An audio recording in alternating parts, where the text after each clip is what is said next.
Hello, scholars, and welcome back to week 2 of POL 452, Organizational Theory and Design. I hope that you all had a successful first week, and now that as we transition to the second week of this course, let's kind of we'll take a few moments to reflect on what occurred in week 1. We'll introduce some new information in week 2, and then I want to tie in the critical assignment at the end of this and kind of introduce to you how in this course the critical assignment is somewhat of a building block that we can grab a piece from each one of these weeks that will make our critical assignment a little easier, or at least we can capitalize on some of the information from previous weeks. So let's start here in week 2, and I'll integrate some of the week 1 concerns or issues into week 2 so we can have some clarification. But here, as we move into week 2, we're going to be talk about effective change implementation. So in the first week, when we talked about the concepts of organizational change, like everything in life, it's easy to identify issues, but to actually change them becomes a lot more difficult. So here in week 2, we're going to talk about the theories of effective change implementation. So identified it in week 1 and how we can actually make that occur here in week 2. So in our readings this week, we're going to be looking at chapter 2 of Implementing Organizational Change, the Spectre text. And in that chapter this week, some of the topics are going to be selecting a change process, unfreezing attitudes and behavior, deciding an actual change strategy, and overseeing this transformation process. So it's going to be some interesting stuff. And then in our managing organizational behavior text, we're going to talk about designing effective organizations. So what exactly, when we start talking about this organizational change, what are we striving for? What actually constitutes a effective organization? And what I think is interesting in the managing organizational behavior text is they've broken down organizations into 6 different types. They're going to call one a functional organizational concept, a division organization, a matrix organization, a process-based organization, a network organization, and a virtual organization. And throughout this course, we're going to ask you to reflect upon your existing organization. So one of the things that this week in our managing organizational behavior reading is I would like you to kind of think to yourself, which one of these types of organizations that they describe does my organization fit in? Does it fit in any of them, or does it maybe even fit in a combination of these? And that will give you a good foundation of the organizational design as we move forward. And for many of us, and I'll be the first to admit this, we do not work in the most effective organizations. Many of us reflect on our organizations and look at them, and we can think to ourselves, there's concepts or there's practices that we could make that if they were only changed, that our organization could run better. And those are some of the concepts that we're looking at. Not all of us work in ideal organizations, or there's concepts that aren't, or portions of our organizations that aren't ideal. So I'd like you to reflect as you read through this week and ask yourself, where does my organization fall into this? Does it fall into a combination? And then if that is the model of effectiveness, how then are we coming up short in my organization? And that is going to be the premise behind our critical assignment, and we'll talk about that a little bit more later. So we have we have a introduction, little audio session that has been provided for us for week 2. If as you read through these you see that the voice isn't the same, or you sound like, man, that sure doesn't sound like the videos, that's because Professor Groves is the designer of this course, and some of her audio I've kept in place. I always think that it's nice to have multiple people kind of giving you the concepts. And with Dr. Groves, she's a former city manager and now a professor here running our MPA program here at Cal Baptist, and some of her insights on organizational theory is just is a second set of eyes, if you'll call it. So I included her introductory file for here in week 2. Then the readings as described in our 2 different chapters. There is a PowerPoint, once again, that gives you the week 2 overview. So what we've done in this course is we've kind of outlined all the important information in the PowerPoint, and then we also have the Spectre text PowerPoint. So if I were taking this class, what I would do is I would look at the PowerPoint first. Then I would do my readings, and I would really be focusing on, if we put it into the week 2 PowerPoint, those are going to be concepts that we really want you to focus on in the readings this week. So if you see it in the PowerPoint, then maybe you'll focus in during the readings, and then get through those readings, and then I'll go through my case studies and my quizzes if I was in this class. So here we go. We also have an additional reading this week on the corporate culture. Uh, that's a fairly short read, but I think we'll add some additional insight.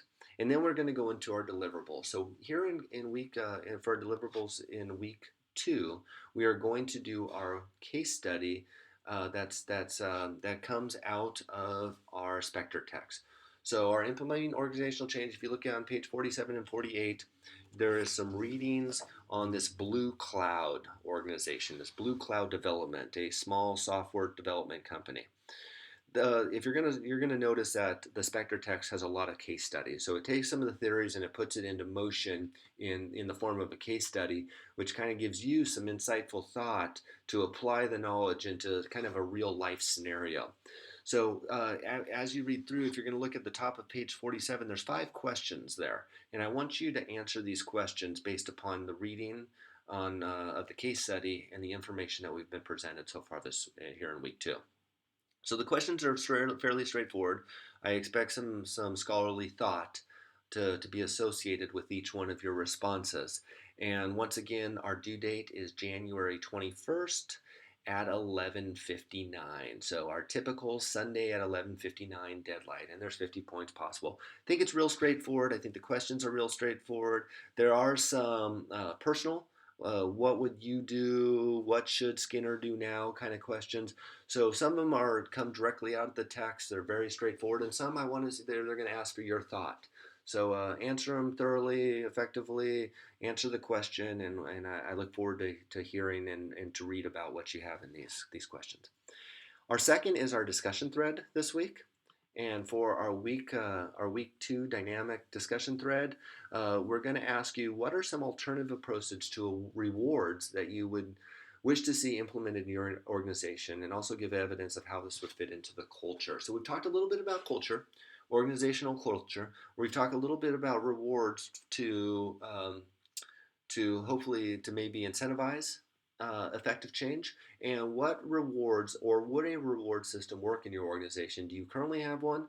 Do you utilize a reward system, and do you think it would be effective if we offered a reward system?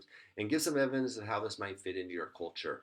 For some of us that work in the public sector, we realize that there isn't a whole lot of rewards in the form of like compensation, where in the private sector we have those kind of concepts. So maybe we might look at intrinsic versus extrinsic motivation as a form of a reward. So I'm looking forward to your insight, and especially this based upon your organizations. How would rewards fit into changing the attitude, or some alternative approaches to rewards within your organization?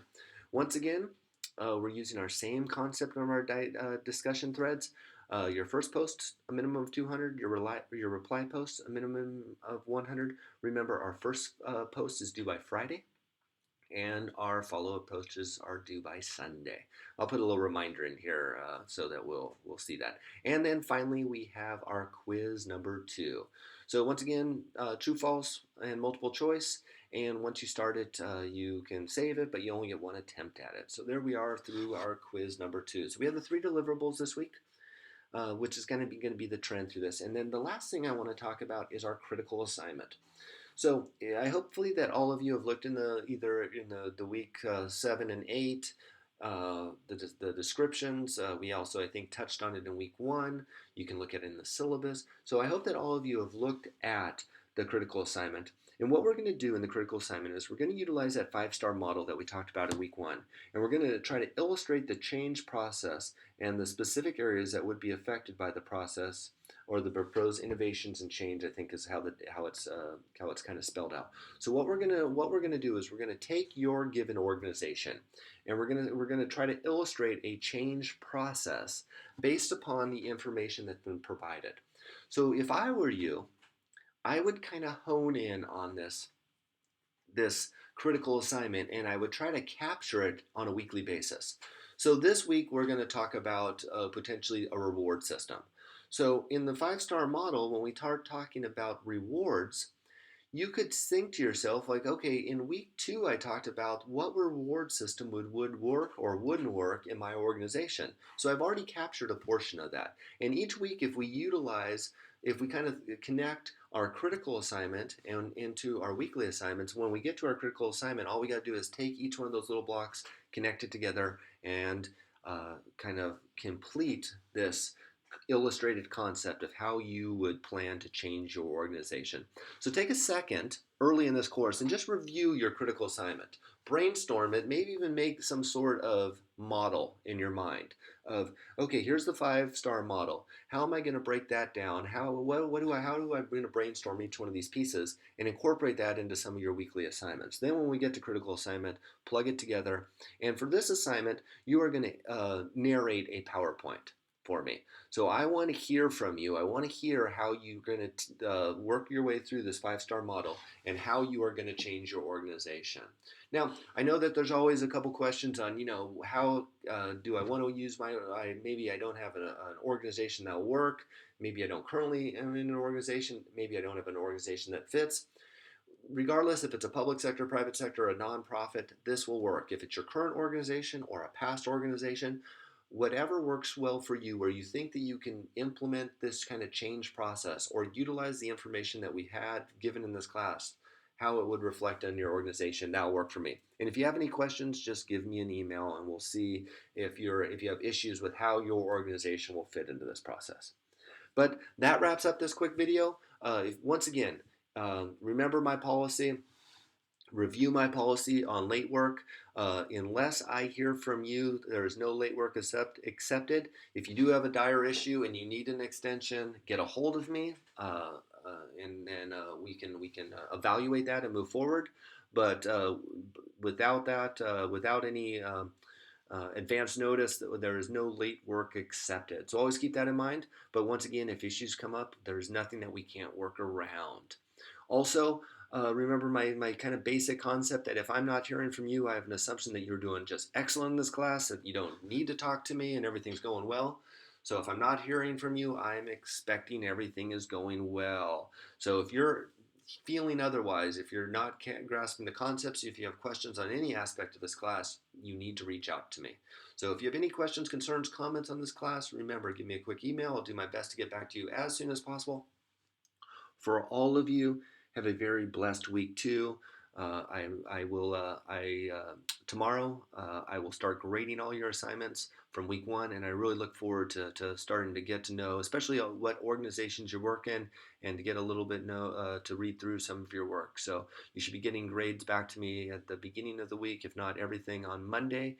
And have a blessed and a successful week too. If you have any issues at all, give me a call, give me an email. So bye for now. Have a great week.